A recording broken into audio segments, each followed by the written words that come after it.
जादूगरनी ने कहा, नाइमी मेरा नाम नाइमी है। व्यान ने कहा, हाइमी की बहन नाइमी।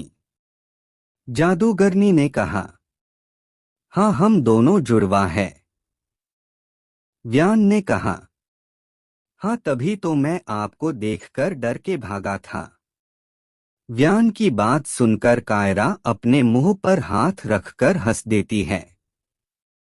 व्यान अपना सर नीचे टेबल पे रखकर अपने मन में हंसते हुए कहा, कायरा ने नूडल्स मांगे, उसे नूडल्स मिलेंगे, लेकिन जंगली बेल के। फिर व्यान थोड़ी जोर से हंसता है और फिर चुप हो जाता है। थोड़ी देर बाद नाइमी खाना लेकर आती है। खाने की खुशबू सुनकर व्यान उठ जाता है और अपने दोनों हाथ ऊपर करके अंगड़ाई लेता है। अंगड़ाई लेते लेते व्यान की नजर खाने पर जाती है और वो सोचता है जंगल में नूडल्स कैसे। व्यान के दोनों हाथ ऊपर ही होते हैं। हाइमी ने व्यान से पूछा, तुम्हें भूख नहीं लगी व्यान? व्यान ने कहा, जंगल में नूडल्स कैसे? मुझे तो लगा जंगल में जंगली बेल के नूडल्स मिलेंगे। मुझे तो लगा ये वाले नूडल्स कोई नहीं खाता होगा यहाँ। नाइमी ने कहा, मैं खाती हूँ कभी कभी। तभी व्यान की नजर कायरा पर जाती है और कायरा व्यान को चिढ़ाती है। व्यान भी अपनी जिब निकालकर कायरा को चिढ़ाता है और खाने लगता है।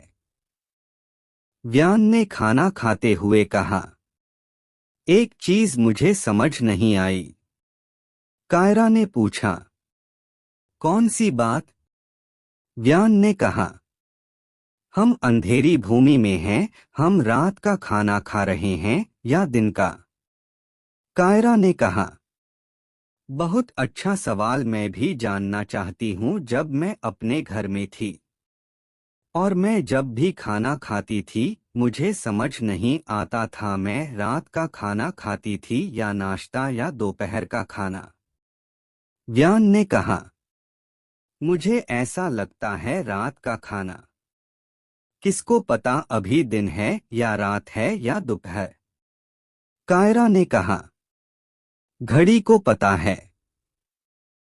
इस दौरान ट्रॉय अपने आदमियों के साथ अंधेरी भूमि के जंगल में खड़ा हुआ होता है।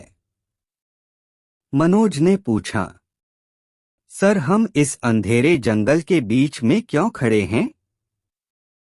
ट्रॉय ने कहा, रुको थोड़ी देर और खुद देख लो। व्यान ने कुर्सी पर टेक लगाकर कहा, ओह मेरा पेट भर गया है।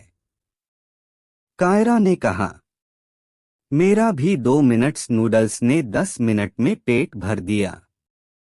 होली नाइट ने कहा, छड़ी ढूंढना शुरू करें, चलो चलते हैं। सभी लोग खाना खाकर छड़ी ढूंढने निकलते हैं। तभी नाइमी ने अपने सामने खड़े ट्रॉय को देखकर का कहा, ओह नो। ट्रॉय ने कहा, तो तुम जिंदा हो?